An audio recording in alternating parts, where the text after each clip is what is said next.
pessoal, tudo bem? Meu nome é Samara Barbosa e hoje eu vou falar um pouco sobre a força do vento nas edificações. Resumidamente, dois ventos agem nas edificações. O primeiro é o barlavento e o segundo é o sotavento. O barlavento ele vai produzir um esforço de pressão sobre o componente. Então ele vai empurrar esse componente no sentido do vento. Basicamente, ele vai tentar derrubar essa parede. Quando ele não conseguir fazer isso, ele vai se desviar e vai destruir tudo que ele encontrar pelo caminho.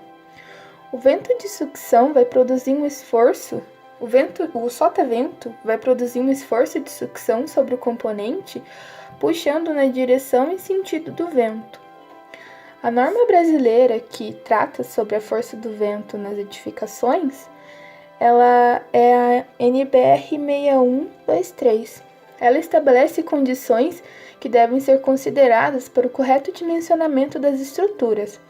Ela considera uma série de fatores, como, por exemplo, a região do Brasil em que será construída a edificação, para saber o vento que vai estar passando por ali, né, aproximadamente. Vai considerar também o terreno se ele é plano ou se ele é acidentado. E também a própria forma da edificação. Vocês conseguem encontrar essa norma online.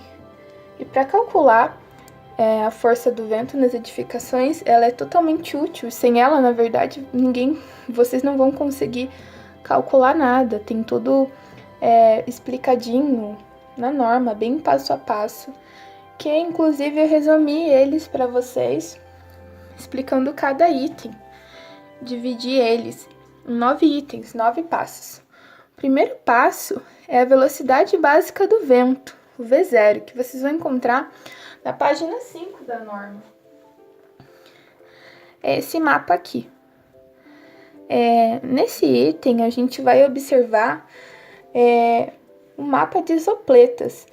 A gente vai encontrar a cidade em que a gente está estudando e vai verificar a velocidade aproximada que passa sobre ela. Para cada região do Brasil tem uma velocidade diferente. Eu sou paranaense, moro em Cascavel, aqui na região do oeste do Paraná. Aqui na região oeste, o vento ele fica entre 50 e 45. Na cidade de Cascavel, a gente acaba considerando 48 metros por segundo. Então, o primeiro passo é identificar essa velocidade básica desse vento. O segundo passo é a velocidade característica do vento, o VK. VK é uma fórmula que vai ser composta por V0, S1, S2 e S3. Esse segundo passo eu explodi ele. Então, primeiramente a gente vai encontrar o fator S1, que é o fator topográfico. Esse fator a gente vai analisar o terreno. Então esse fator S1 ele está na página 5 da norma, e a gente vai acabar utilizando o valor mais adequado para o terreno em estudo. O item 2 seria o fator S2, item 2.2, que é a rugosidade do terreno que vocês vão encontrar na página 8. Primeiro, a gente vai ter que analisar a categoria do terreno, a classe, daí nós vamos entrar na tabela, essa tabela aqui, da página 10, e encontrar o fator S2, essa tabela aqui. Aqui nós vamos ter a altura Z. Essa altura Z, ela é a altura total, vai ser a altura da parede mais o telhado. A altura A é a maior dimensão em planta e a altura B, dimensão B, seria menor. As dimensões A e B a gente ainda não vai utilizar. Para entrar nessa tabela, a gente só vai precisar da altura Z. Tentei focar para ver se ficava melhor, mas não deu certo. Às vezes, a gente não consegue ter uma altura precisa, então a gente vai ter que interpolar linearmente, mas eu já explico isso para vocês em um exemplo. O item 2.3, ele trata do fator estatístico S3. Esse fator S3, ele vai considerar o grau de segurança requerido e a vida útil da edificação.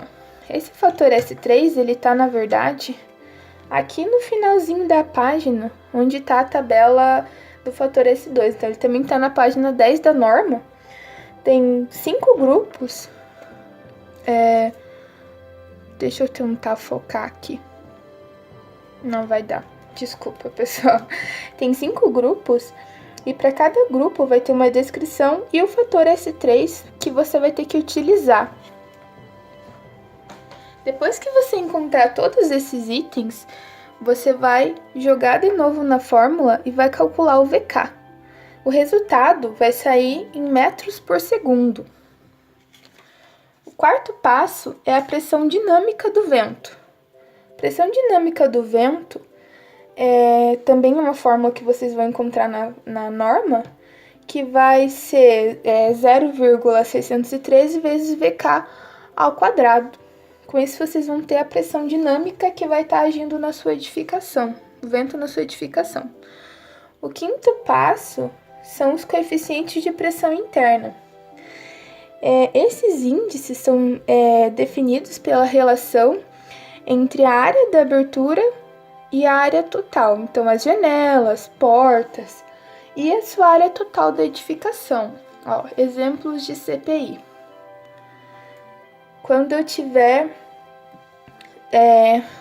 2 janelas, 2 aberturas e o vento de 90 graus estiver incidindo nessa direção, o CPI ele vai ser menos 0,3.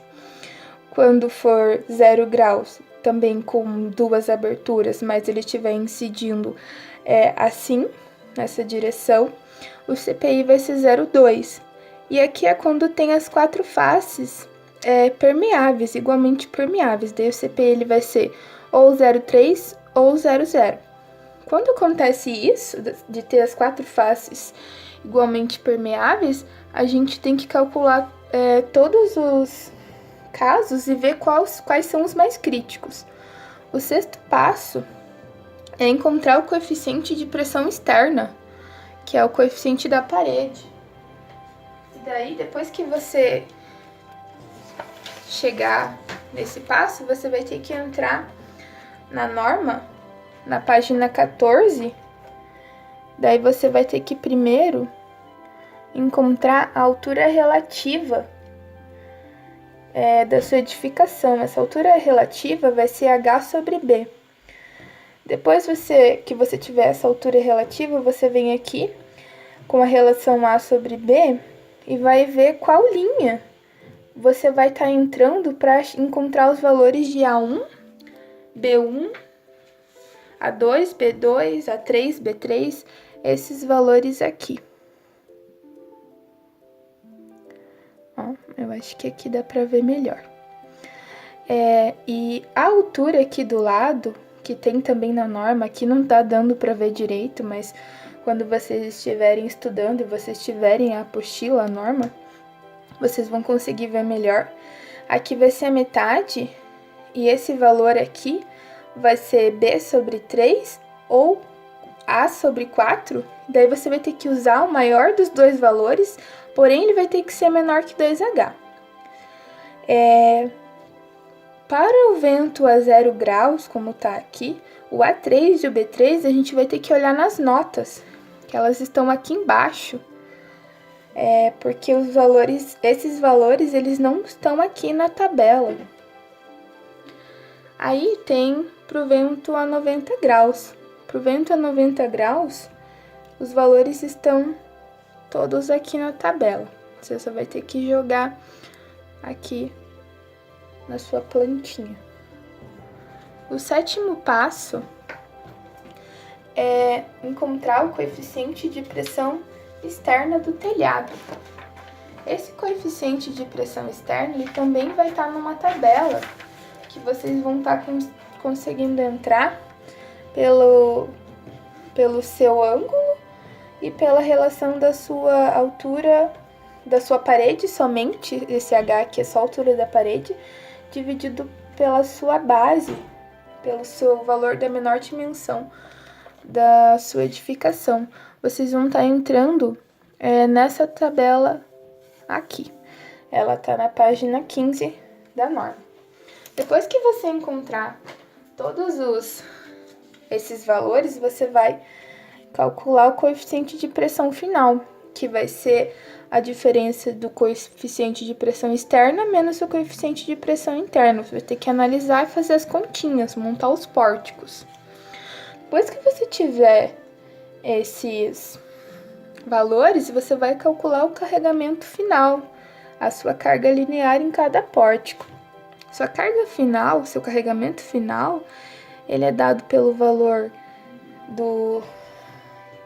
da pressão dinâmica do vento, vezes a coeficiente de pressão final, vezes o comprimento dos pórticos, a distância entre pórticos que você vai ter no seu projeto.